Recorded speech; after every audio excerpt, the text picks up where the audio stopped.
네, 안녕하세요. 이번 학기엔 이제 한국 학생들만 있어서 한국말로 강의를 합니다. 이 얼굴을 보고 수업을 해야 제맛인데 그렇지가 않아서 좀 이상합니다. 근데 아무튼 어, 여러분들께 말씀드리고 싶은 게시판에 여러 양자역학 책 또는 뭐 교재들에 대한 설명을 제 취향대로 썼는데 여러 교재가 있는데 대학원부터는 뭐 대학 학부 때도 마찬가지지만 어떤 교재든 처음부터 끝까지 본다 이런 건 잘 없어요. 근데 여러분들이 주문하고 싶은 건 항상 목차 컨텐츠를 꼭 읽어볼 것, 구경을 해볼 것. 그래서 어떤 순서대로 저자가 썼느냐 이걸 파악하는 게 굉장히 좋아요. 어, 음, 그런 경우에 어떤 교재마다 좀 스타일도 다르고 하는데 그 목차 이거를 한번 보고 그리고 항상 인덱스를 보고 인덱스의 키워드를 가지고 검색을 해서 그 페이지를 가서 이제 참조를 하는 거예요. 그래서 인덱스 기능이 굉장히 중요한데 적절한 키워드를 쓰기 위해서는 용어를 굉장히 정확하게 알아야 돼요. 키워드가. 근데 키워드가 본인이 생각한 거하고 약간 단어의 변환 이런 것들이 있을 수 있으니까 그것을 여러 가지 변환을 알는 게 좋은데 그거는 이제 경험이 쌓여야 되는 거예요. 처음에는 본인이 생각한 한 가지 용어만 가지고 찾다 보면 안 찾아지고 이럴 때가 있어요. 근데 참아야 돼요. 어차피 늘어나고 그리고 교재로 다시 들어오면은 저는 주로 이제 JJ 사쿠라이 교재를 주로 합니다. 근데 사쿠라이가 책을 한 권 더 썼어요. 어드밴스드라는 이름이 붙여져 있는 책을 썼는데 그거는 좀 약간 난이도가 높은 책이고 보통 이제 모던 퀀텀 피직스라는 책, 요 위주로 주로 하는데 제가 그 외에 참조하는 책은 고던 바임이라고 책 굉장히 옛날 책인데 이 책에서 몇 개를 따올 때가 있고 많은 경우에는 리보프라는 사람 책을 참조를 많이 합니다. 이 두 사람 책을 거의 많이 하고 어쩌다가 이제 샹카 이 책을 가져올 때도 있고 그리피스 책은 제가 그렇게 썩 좋아하진 않아요. 그리피스 책은 이건 제 개인 취향인데 전자기학 책은 굉장히 잘 썼는데 좀 말이 많아요. 말을 쓸데없이 많이 한 것 같고 그리고 중간중간에 중요한 내용이 막 숨겨져 있거나 잘 안 보이는 데 있고 그래서 별로 좋아하진 않는데 대신에 챕터 10에 요즘에 흔히 말하는 베리페이즈라는 것을 교과서에서 처음으로 설명한 책이에요. 거의 처음이에요. 요즘 책들은 이제 나올 텐데 어, 학부나 대학원 교재에서 베리페이즈를 잘 얘기한 거는 그리피스 책하고 사쿠라이 책도 이 판본에 따라 좀 다른데 appendix에 그게 있어요. 어, appendix에 베리페이지가 있습니다. 그래서 책을 잘 보시고 되는데 그리고 또 한 가지 교재는 이제 파인만 lectures on physics의 볼륨 3 이 책을 이거 좋아요. 파인만 시리즈는 모두가 좋다고 칭송하는데 제가 장담컨대 처음부터 끝까지 모든 거를 다 읽은 사람은 세상에 없을 거예요. 좋은데 이것을 가지고 시험 공부를 했다 그러면 이제 망하는 길이에요. 왜냐면 이 사람이 굉장히 독특한 시각으로 좀 독특 이단적인 건 아닌데 이제 독특한 시각으로 풀어내서 이해하는 그거를 초심자가 이해하기가 좀 까다로울 수가 있어요. 이게 뭔 소리야? 이런 느낌을 줄 수 있는 교재예요. 근데 창의적이고 생각의 틀을 바꾸는 게 좋은데 모든 거를 볼 필요는 없고 여유가 되면 근데 처음 1에서 3장은 좀 힘들더라도 일단 읽어보면은 여러 가지 이 양자역학의 근본적인 문제에 대해서 이제 건드려 주는데 그 외에 다른 것들도 수식이 일단 여러분들 교과서에서 간신히 봐서 헬렐레 하고 듣겠는데 파이만한 이 식이 왜 이렇게 되지? 틀린 건 아닌데 이게 어디서 나온 식이야? 이런 느낌을 주는 그런 게 꽤 있어요. 그래서 이제 파이만이 미디한 거일 수도 있는데 이거는 컴, 칼텍의 이제 홈페이지가 있기 때문에 여러분들이 이 책을 굳이 사실 필요는 없어요. 장서용으로는 뭐 좋은데 좀 비싸니까 일단 여기까지 하고 그 다음에 제가 하고 싶은 얘기는 음, 양자역학으로 이제 들어갈게요. 제가 웬만하면은 한국말로 하되 판서는 다 영어로 합니다. 자, 먼저 제가 여러분들한테 꼭 양자역학만이 아니고 모든 분야에서도 마찬가지인데 historical evolution을 한번 찾아보세요. 이게 어떻게 해야 돼? 라는 질문을 던져볼 수 있는데 양자역학 발달 과정을 보면은 대충 딱 1900년도에 막스 플랑크가 나오죠. 막스 플랑크가 뭐 했어요? 블랙바디 레디에이션을 하다가 한국말로 이제 흑체 복사인데 블랙바디 레디에이션을 하다가 설명을 못하고 하바 이렇게 하는 걸 했어요. 이거는 이제 학부 책에서 어떻게 나왔다 설명이 많이 나와 있고 그 다음에 여러 가지들이 있는데 제가 모든 거를 다 할 수는 없고 1905년에 중요한 일이 이제 아인슈타인이 1905년에 굉장히 많은 일을 했는데 상대성 이론, 특수산택선 이론, 그리고 브라운 모션, 또 뭐가 있지? 근데 그 중에 노벨상으로 연결되고 양자역학과 관련된 건 포토일렉트릭 이펙트, 광정 효과라는 거죠. 포토일렉트릭 이펙트는 1학기에는 못 다루고 2학기에 퍼터베이션 할 때 나옵니다. 할 수도 있고 안 할 수도. 그 다음에 이제 여러 가지가 있는데 기억나는 것만 제가 써볼게요. 닐스 보어가 뭘 했어요? 아톰 모델을 제안했는데 엄밀하게 말하면 닐스 보어의 모델은 우리가 지금 답을 알고 있으니까 틀렸죠. 왜냐, 이 사람은 서큘러 오빗이나 뭐 이런 오빗을 했는데 가정하고 한 건데 지금 현재 우리가 알고 있는 모델하고는 안 맞아요. 근데 왜 의미가 있느냐? 최초로 퀀타이즈 에너지라는 거를 아톰에서 수소 원자죠. 근데 제안을 했고 그것 때문에 노벨상을 받은 거예요. 그리고 최소한 n equal 1, n equal 2 여기까지는 3원 내가 잘 기억 안 나는데 이 당시에 이거까지 설명을 했어요. 그 다음에 나오는 게 1922년에 뭐가 있어요? 뭐가 있냐면 컴턴 이펙트. 컴턴 이펙트는 뭐냐면 뭐였지? 빵 싸가지고 얘가 샥 시프트 됐을 때 파장이 변하는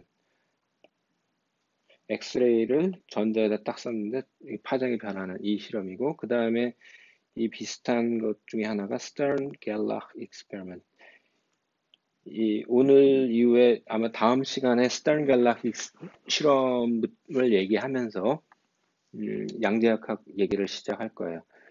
그 다음에 이제 내가 언제인지 모르겠는데 이 중간에 아마 이제 드브로이가 있어요. 드브로이가 어떤 사람이었냐면 프랑스 귀족이었는데, 그러니까 프랑스 귀족이고 아마 성을 와이너리를 하나 소유했던 사람일 것 같아요. 그 정도로 부자였는데 할 짓 없는 한량이지. 좀 나쁘게 말하면 한량인데 머리가 좋아서 그냥 취미로 물리하고 이랬던 사람이에요. 그러니까 가장 이상적인 물리학자죠.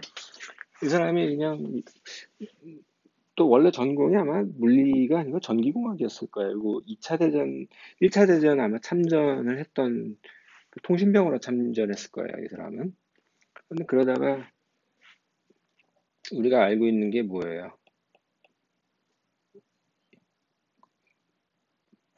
그 파장하고 이 플랑크 콘스탄트가 있는데 그걸 모멘텀으로 나눠버리니까 파장이 나오더라. 이 사람이 그걸 답을 알았을까요? 아니에요. 플랑크 콘스탄트는 디멘전이 각운동량입니다. 각운동량을 운동량으로 나누면 디멘전이 차원이 길이에요. 그러니까 거기다가 이거라고 때려 맞춘 거예요. 때려 맞추고 썰을 풀었는데 그게 우연히 맞아버렸네. 어, 내가 농담하는 것 같지만 이 사람이 그러니까 잘 찍으면 그럴싸하게 잘 찍으면 굉장히 좋은 일을 해요. 어, 그런 다음에 이제 뭐가 나오냐면 1924년에 파울리 베타울리라고도 하고 파울리 익스크리스 프린시플 이런 그게 나오고 또 1927년에 이제 하이젠버그가 불확정성 원리를 만들고 그 또 뭐가 있나 데이비슨 거머가 뭘 했더라 뭐 했는데 그리고 막스 보르는 웨이브 펑션 이거를 이제 여기에 또 슈레딩거가 나오지 1927년인지 28년인지 모르겠는데 아무튼 슈레딩거가 하이젠버그는 괴상한 당시에는 행렬을 물리학자들이 아는 사람이 없었어요. 잘 없었어요. 하이젠버그 한 거를 아는 사람은 막스 보른 정도였대요. 하이젠버그가 막 풀었는데 슈레딩거가 자기의 방정식을 풀고 나중에 네가 한 거와 나와 내가 한 것이 똑같은 거예요 라고까지 증명까지 해줬어요. 그리고 이제 이 당시에 또 중요한 실험은 가우츠미트 울렌베크 이 사람들의 업적은 스핀이라는 거를 처음 발견한 거예요. 그러니까 이 사람이 스핀이라는 걸 알아내기 전까지 그 실험적으로 규명할 때까지는 그 전에 피직스에서는 스핀이라는 개념 자체가 없었어요. 스핀이 도입된 거는 실험을 설명하기 위해서 도입된 거예요. 그 다음에 중요한 거는 이제 어, 양, 폴 디렉의 업적은 relativity와 퀀텀 메케닉스를 결합을 시켰어요. 그 이후에 이제 30년대에는 이제 이 사람 한 양자역학 얘기는 교과서에 잘 안 나오고 몇 개만 나오고 대부분 어드밴스드 토픽에 들어가는 내용이에요. 40년대에 했던 거는. 여기까지가 대략적인 개괄이고 여기서부터 제 얘기한 건 히스토리컬 이볼루션을 알아야 그러니까 이제 예를 들어서 스핀을 얘기하면 스핀이라는 그 전에 스핀이라는 것이 나오기 전까지는 사람들이 스핀이라는 개념 자체가 존재하지 않았기 때문에 그걸로 설명할 수 있는 방법이 없어요. 그러니까 안 되는 걸 가지고 때려 맞추려고 별별 짓을 하다가 한 방법들을 막 나오다가 나중에는 아 스핀이라는 개념이 있어야 되겠구나라고 받아들이고 나서 여기 이 전에 했던 것들이 개량이 돼요. 그러니까 우리는 그 상황을 모르는 상태에서 교과서를 보면 갑자기 스피를 넣네 만에 이런 거 가지고 물리가 막 바뀌고 하니까 막 혼돈이 일어나는데 이런 맥락을 알고 있으면은 아 본질은 이런 거였는데 이렇게 해서 이퀘이션이 살짝 바뀌는구나 이런 맥락을 이해할 수 있는 거예요. 그래서 역사적인 맥락은 굉장히 중요해요. 어, 제가 다른 얘기하기 전에 이제 어, 이번 학기도 마찬가지지만 어, 양자역학 강의에서도 그렇지만 첫 번째 메시지는 여러분들 어, 일단 아, 역사적 맥락을 한 큐에 알려들지 않았 한 방에 못 알아내더라도 그려보면서 이제 알면 이제 흐름을 파악하기 쉽다. 그거는 다른 분야도 마찬가지예요. 그리고 메시지 두 번째는 사람 이름을 기억하라. 모든 물리학자를 기억할 필요는 없어도 교과서에서 나오는 사람 이름. 왜냐면은 이름과 어떤 피노미나나 법칙, 이퀘이션이 대응되는 경우가 많아요. 뭐 이랬네 저랬네 막 주저리 얘기하는 것보다 어떤 이 사람 이름이 붙인 걸로 얘기하면 아, 너 좀 뭘 좀 아는구나 하고 이제 끝나요. 그러니까 그게 굉장히 중요해요. 예를 들면은 우리가 뉴턴의 법칙 그러면은 뉴턴의 법칙이 뭔데 하고 하면 이제 디테일하게 들어가지만 너 그거 뉴턴 법칙으로 하면 돼. 뭐 그럴싸하게 들리잖아요. 그리고 뭐 슈레딩거 방정식 슈레딩거 방정식 또는 디락 방정식. 이 사람들이 만들었기 때문에 이름이 붙여져 있는 거예요. 이런 것들을 이제 기억을 그래서 이렇게 하면 이제 일이 편해지니까, 그러니까 사람 이름을 어떤 현상이나 방정식이나 법칙이 붙어 있던 사람, 어쩌면 또는 이펙트라고 붙여져 있는, 이 경우는 사람 이름을 반드시 기억할 것. 두 번째 메시지는 이제 물리에서는 항상 컨저베이션 로를 달아요. 그러니까 보존 법칙인데, 이 보존 법칙엔 항상 어떤 인베리언스가 있어요. 인베리언스가 뭐냐? 어떤 트랜스포메이션, 뭔지 모르겠지만 어떤 코디네이션 될 수도 있고, 어떤 트랜스포메이션 했을 때 불변하는 양을 인베리언스라고 그래요.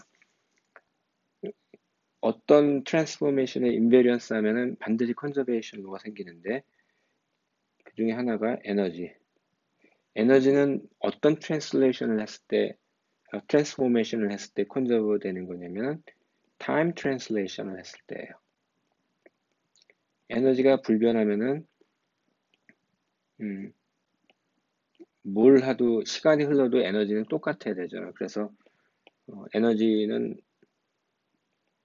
시간 변화에 대해서 불변인 양이고, 모멘텀 또는 이제 우리가 P라고 얘기를 많이 하는데 리니어 모멘텀, 선형 모멘텀은 보존돼요.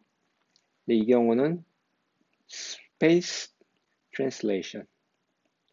트랜슬레이션이 번역으로 되는 것도 있지만 트랜슬레이션은 그냥 쉬프트하는 거예요. 그리고 리니어가 있으면은 그에 비슷한 앵귤러 모멘텀이 있어요. 앵귤러 모멘텀은 저는 L라고 다루는데, 이런 경우는 로테이션에 대해서 인베리언스 한 거예요. 그리고 또 뭐가 있죠? charge, 전하량 보존 법칙이 있어요. 전하량 보존 법칙은 어떤 트랜스포메이션에 불변한 거냐면 U1 게이지 트랜스포메이션이에요. 이게 뭔 소리냐? 그런가 보다 하고 넘어가세요. 어떤 경우는 이제 따져서 해야 될 때가 있지만, 어떤 것들은 저런 게 있나 보다 하고 할 게 있어요. 이게 U1 게이지 시메트리라는 용어, 그러니까 새로운 용어나 이런 게 나왔을 때 그것을 처음 들었다고 해서 여러분들의 인생을 후회하고 자괴감에 빠질 이유가 하등 없습니다. 그러니까 그런 경우는 저런 게 있나 보다, 어떤 경우는 저런 게 있나 보다 하고 끄덕끄덕 하고 넘어갈 수 있는데, 어떤 거는 왜 그렇게 되는데 하고 데리베이션을 알아야 되는 게 있어요. 근데 그거는 그때그때 달라요. 그거는 그게 이제 공부할 때 좀 힘든데. 자, 그 다음에 세 번째는 많은 경우에 시간은 파라미터예요. time is parameter.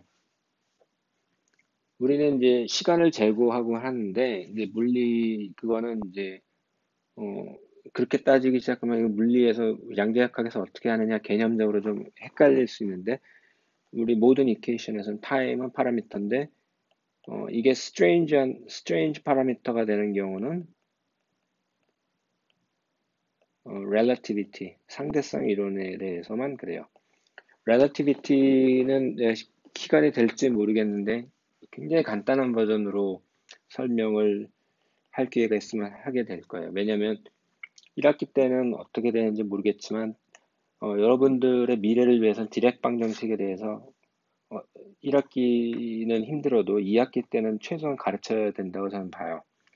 예전에는 디락 방정식은 아주 하이 에너지 하는 사람들 아니면 필요가 없었던 거라고 해도 무방했는데, 지금은 시대가 바뀌었어요.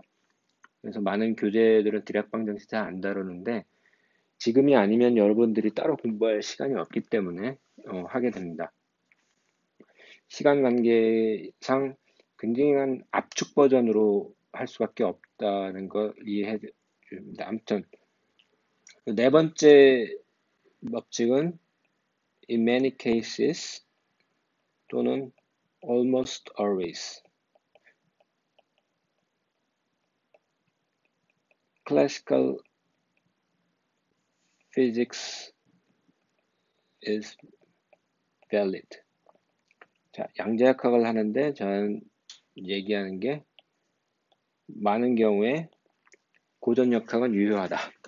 이 얘기를 하면 여러분들이 굉장히 아이씨 뭔 소리야 양자역학을 왜 배워? 이런 질문을 던져볼 수도 있어요.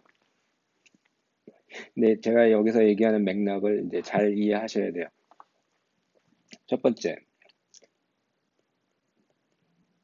우리가 고전역학이라 하면은 뉴턴스 로도 있지만 이제 저는 뉴턴스 로 대신에 뉴턴스 포스 가장 포스 이퀘이션은 F equal ma 이걸 이제 다른 방식으로 쓰면은 시간의 포지션을 시간에 대해서 두 번 미분한 것 또는 모멘텀을 시간에 대해서 미분했을 때 그게 포스가 된다. 이거는 변함없어요. 이건 맞는 식이라니까. 양자역학에서도. 그리고 로렌츠 포스는 전하입자, 하전입자가 전기장하고 자기장에 있을 때 힘이 자 B라는 거는 이제 마그네틱 필드가 있을 때 또는 그런데 전하가 전기장이 E 필드면은 그냥 전하 곱하기 E 필드예요. 근데 자기장까지 있으면 벨로시티가 V면 이런 힘을 받아요. 많은 경우에는 자기장만 생각하니까 이것만 따서 로렌츠 포스라고 되는데 이게 로렌츠 포스긴 한데 전기장, 자기장 같이 있을 때 한꺼번에 쓰면 이렇게 돼요. 자, 이게 로렌츠 포스예요. 이 식은 양자역학에서도 맞아요. 틀리지 않아요. 그 다음은 맥스웰 방정식. 이것도 항상 맞아요. 그리고 이 로렌츠 이퀘이션을 쓰면서 여러분들이 제가 여기에 Q라고 안 쓰고 그냥 C라고 이렇게 나눠줬는데 이것 때문에 여러분들 내가 알고 있는 공식이 다른 건가 틀린 건가 할 수 있는데 추후에 얘기하겠지만 지금 얘기하겠지만 저는 이 수업 시간에 CGS 단위계를 씁니다. 이퀘이션은 왜 쓰느냐? 제가 MKS 단위를 잘 몰라요. 이 전자계약을 다룰 때. 이 단위에 대해서도 얘기를 할 기회가 있으면 참 좋겠는데 그건 사실 전자계약에서 주로 많이 다루는데 아무튼 맥스웰 방정식은 맞다고 하니까 맥스웰 방정식으로 다시 돌아와서 맥스웰 방정식을 제가 아는 대로 쓸게요. CGS 단위계로.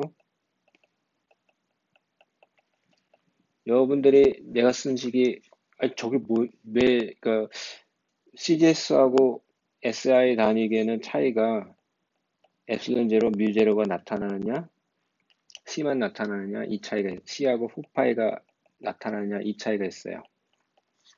이 변환이 존재하는데 디멘전이 또 몇 개 물리량이 살짝 달라져요. 어떤 그거는데 SI 단위로 된 식이 더 편한 분들은 그 학부 전자기책을 보면 이제 나옵니다. 어쨌거나 저는 제가 아는 식을 쓸게요. 자, 이게 가우스 법칙을 이제 일반화한 건데 이 식이 하나가 있고 B필드에 대해서 다이버전스 취하면 빵이 되는 거. 자, 첫 번째 두 개의 식은 E 필드 또는 B 필드의 전기 또는 자기장의 다이버전스에 관한 식이에요. 세 번째 식은 이렇게 돼요. 그러니까 전기장의 엘렉트릭 필드의 컬을 갖다 취한 거에 대항하는 놈이 하나 있을 텐데 이게 이제 여기까지만 하면 암페르 법칙입니다. 근데 요게 하나 더 들어가서 요 시메트리가 딱 맞아 떨어져요. 얘를 제로로 보면 요 놈을 0이라고 치고 보면은 얘하고 2하고 B하고 바꿔치기 한 꼬라지하고 똑같아요. 그 시메트리 때문에 그런 건데 음, 아무튼 근데 여기서 불편한 거는 D가 뭔데? 그러면 D는 CGS 단위를 계속 씁니다. 이 필드에다 폴라리제이션 생긴 거를 이렇게 쓰고 얘를 한꺼번에 통치면은 이렇게 돼서 그리고 음, B는 이 필드를 걸었을 때 얼마나 이렇게 이게 이제 폴라리저빌리티라고 이제 합니다. 그리고 B하고 H가 있는데 B하고 H는 어떻게 되냐면은 비슷한 식인데 마그네티제이션이 있을 때 이렇게 되고 얘를 한꺼번에 쓰면은 이제 A, 똑같은 시메트리가 있어요. 얘는 이제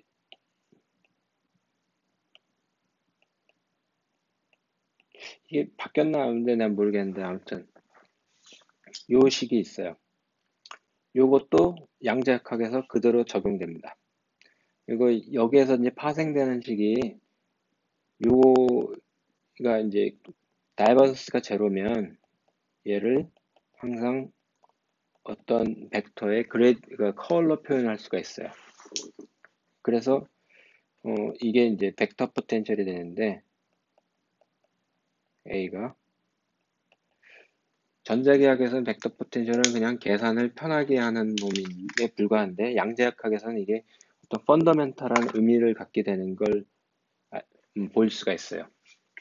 이거는 아마 중간고사 이후에 전후로 해서 나올 얘기고 그런 다음에 어, 요식을 보면은 만약에 B필드가 빵이면 그러니까 B필드 타임 데리버티브가 제로면 컬 E는 만약에 컬 E가 제로면 컬을 제로로 만드는 놈은 어떤 스칼라 포텐셜 그레디언트로 표현이 돼요. 근데 우리는 지금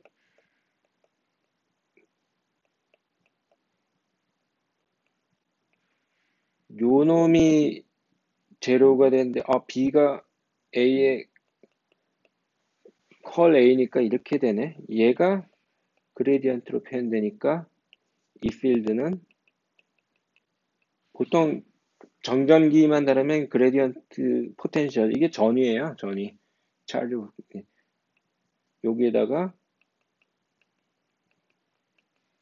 진정한 이 필드는 이렇게 표현이 됩니다. 포텐셜로. 여기서 파생된 식이에요. 자, 이 식들은 다 유효해요. 오케이?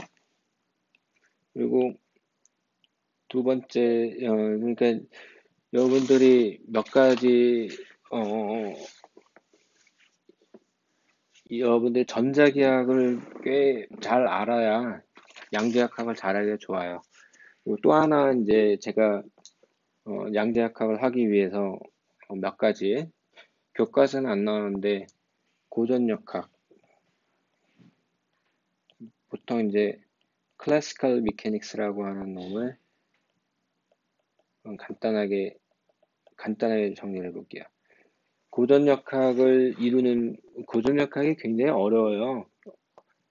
역학 그러면 이제 굉장히 어려운 과목인데 많은 학생들이 학부 2학년 때 했다가 낮아빠지잖아요. 큰 줄기는 이제 포멀리즘 관점에서 뉴튼 포뮬레이션이 있어요. 뉴튼스 포뮬레이션 또는 뉴튼 포멀리즘이라고도 하는데 이거는 F equal ma 또는 요거예요. 여기서 이제 뭐 에너지 보존 법칙이니 또 뭐가 있죠? 회전에 관한 거면은 여러분 앵귤러 모멘텀은 R 크로스 P잖아요. 얘하고 대응되는 게 뭐냐면 앵귤러 모멘텀의 시간 변화는 토크예요. 똑같은 놈에 시메트리가 있어요. 어널러지가 있어요. 이런 관점으로 하는 뉴턴 포멀리즘이 있고 그 다음에 하나는 라그란지 포뮬레이션이 있어요. 라그란지안이라는 거는 이제 쉽게 얘기하면은 카이네틱 에너지 빼기 포텐셜이에요. 그러니까 운동 에너지 빼기 위치 에너지. 왜 빼요? 라고 물어보면 묻지 마요. 그냥 그렇대요.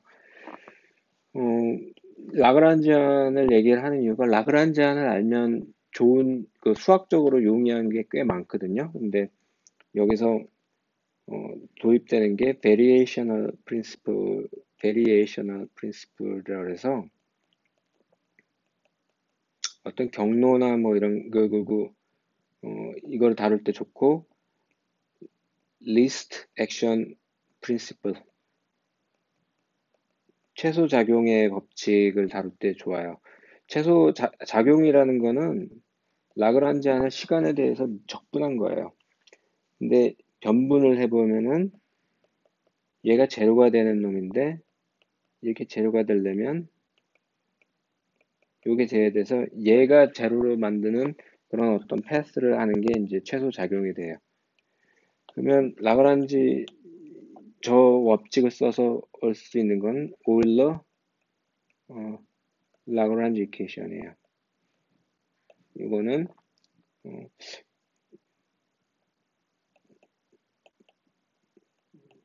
이 데리베이션은 이제 제가 안 하는데 요게 다예요. 여기서 Q하고 Q 닷은 generalize coordinate momentum 이렇게 돼요. 이게 이제 여러분들이 기억할 내용입니다. 그 다음에 고전약학은 또 하나가 해밀토니안 포뮬레이션이 있어요.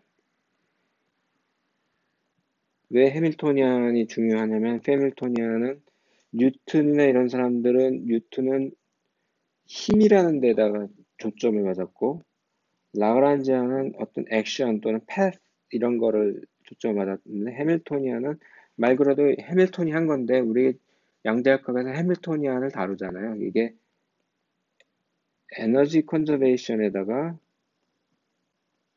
초점을 맞춰준 포뮬레이션이에요. 근데 내 지금 까먹었는데 이거는 엄밀한 데피니션은 라그란지안에서 얻어져요. 근데 우리 클래시컬한 법칙에서는 운동 에너지 더하기 포텐셜 하면 되는 거고, 네, 해밀턴 이퀘이션은 내가 까먹었는데 지금 갑자기 생각이 안 나는데 얘를 이 경우는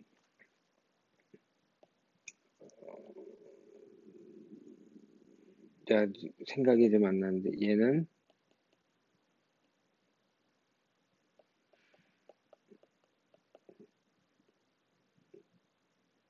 이거는 되게 한 놈은 이렇게 되고 한 놈은 마이너스가 하나는 플러스인데 내가 모르겠네. 이거는 보면 돼요. 이게 포텐셜의 마이너스 그레디언트가 포스는 포텐셜의 마이너스 그레디언트잖아요. 포텐셜은 뭐예요? 포스는 뭐예요? dp dt예요. 이거를 시간에 대해서 적분을 하면은 이게 뭐가 되냐면 얘는 이렇게 되고 얘는 이렇게 돼요. 이게 해밀토니안.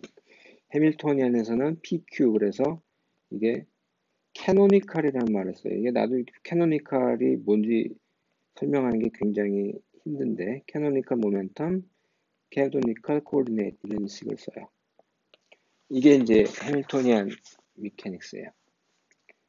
이 얘기를 왜 하냐면은 이렇게 이제 이런 게 있다라는 정도로만 오늘 합니다. 그리고 이번 시간은 이제 여러분들에게 간단한 수학적인 것만 이제 하고 마치도록 할게요. 어,